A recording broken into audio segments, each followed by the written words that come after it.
Halo guys, jumpa lagi di channel YouTube gue.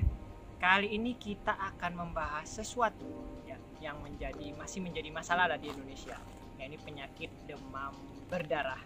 Sebelumnya, buat lo yang baru pertama kali mampir ke channel YouTube gue, jangan lupa like, subscribe, dan tekan tombol loncengnya, karena di channel YouTube gue akan membahas tentang kesehatan, olahraga, dan gaya hidup. Tentu kalian bertanya-tanya, di musim-musim seperti ini, ya saat ini sih musimnya musim pancaroba ya guys. Jadi memang akan banyak muncul penyakit yang namanya demam berdarah. Penyakit ini ya seperti kalian ketahui bahwa disebabkan oleh suatu virus ya, namanya virus Dengue.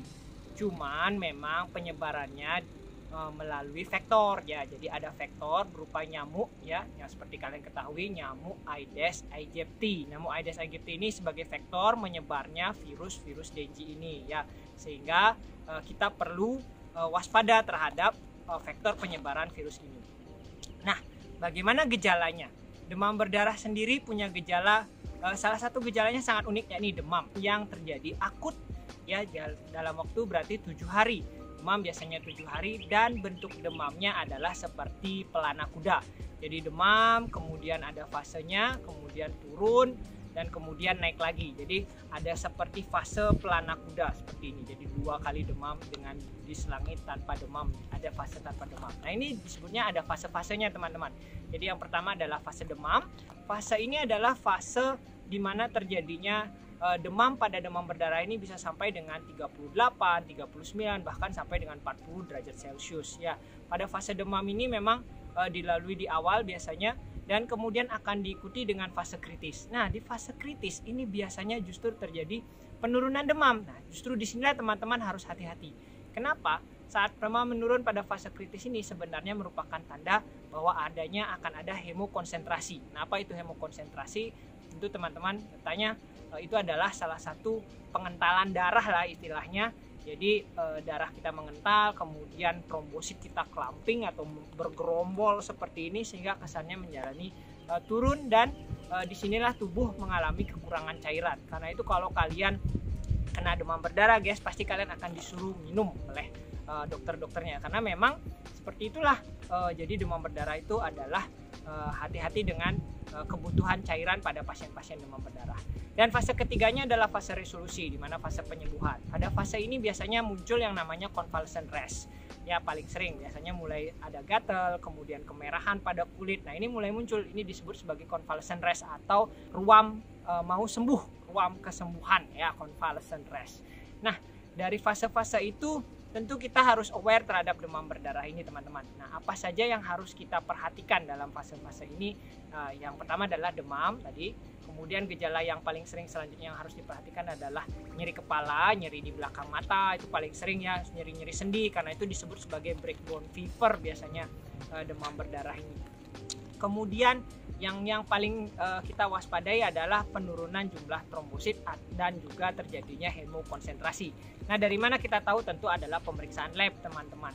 Nah jadi pentingnya pemeriksaan lab, perubahan darah lengkap pada pasien-pasien dengan demam berdarah ini sangatlah penting teman-teman, untuk mengecek bagaimana status cairan pada pasien ini ya. Kemudian yang paling kita waspadai lagi adalah mual muntah, gejala gastrointestinal dan sebagainya. Ini yang perlu kita waspadai karena merupakan warning sign dari sebuah demam berdarah. Nah bagaimana dengan pengobatannya teman-teman? Pengobatannya rata-rata biasanya kita akan menentukan status cairan daripada pasien ya. Jadi ini penting menentukan status cairan. Bagaimana pasien dirawat, apakah perlu rawat inap atau tidak, apakah bisa rawat jalan, itu benar-benar murni ditentukan oleh dokter. Jadi begitu kalian mendapatkan bahwa gejala demam berdarah, segera konsultasikan diri kalian ke dokter agar tahu bagaimana perawatan selanjutnya. Nah yang paling penting juga teman-teman, jangan lupa dengan mencegahnya ya. Perlu teman-teman ketahui bahwa pencegahan demam berdarah sangat mudah. Mungkin kita sudah diajarkan dari zaman kita SD ya. Ada yang namanya menutup, kemudian menguras bak mandi ya, sehingga semua tempat breeding atau tempat berkembang biaknya daripada nyamuk Aedes aegypti ini tidak terjadi, sehingga berkembang biak bisa ditekan, vektor bisa ditekan, sehingga penyebaran virus dapat ditekan. Kemudian juga jangan lupa adalah mengubur ya, mengubur semua barang-barang yang bisa menampung air, terutama air hujan, terutama di fase-fase pancaroba. Ya, di sini memang pentingnya. Dan jangan lupa adalah menaburkan bubuk abate dan juga pemfogingan, pengasapan terhadap nyamuk-nyamuk demam berdarah. Untuk bubuk abate sendiri teman-teman, kalian bisa mendapatkan di puskesmas terdekat. Biasanya ada namanya jumantik, juru jentik. Nah, jumantik, juru jentik di puskesmas. Nah, ini akan memberikan kalian edukasi tentang bagaimana menangani jentik-jentik nyamuk dan sebagainya. Dan untuk pemfogingan ini sangat mudah sebenarnya teman-teman. Begitu kalian mendapatkan daerah kalian ada pasien yang dengan demam berdarah, kalian bisa lapor ke RT, RW ataupun dinas kesehatan terdekat, sehingga nanti akan difasilitasi untuk melakukan pemfogingan di daerah kalian. Nah, untuk terapi sendiri selain cairan, perlu diingat bahwa ada terapi simptomatis pastinya teman-teman. Kalau kalian demam tentu akan diberikan anti demam, kemudian kalau mual muntah diberikan anti mual muntah ya. Jadi konsultasikan obat-obatnya ke dokter selama kalian mengalami demam berdarah. Tapi yang paling penting adalah minum teman-teman. Minumlah 1,5 sampai 2 liter per harinya bila kalian mendapatkan diri kalian dalam keadaan demam berdarah.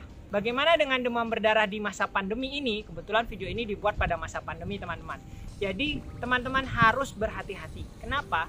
Kadang-kadang gejalanya sangat mirip dengan COVID. Sehingga teman-teman perlu memeriksakan diri kalian ke dokter.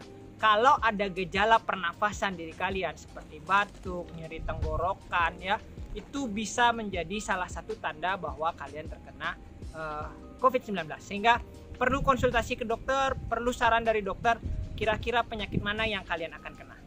Oke guys, demikian review gua kali ini tentang demam berdarah. Semoga bermanfaat buat kalian. Untuk kalian yang baru menonton, jangan lupa like dan subscribe-nya. Dan bila ada pertanyaan silahkan ketik di kolom komen di bawah ini. Demikian review gua hari ini tentang demam berdarah. Salam sehat.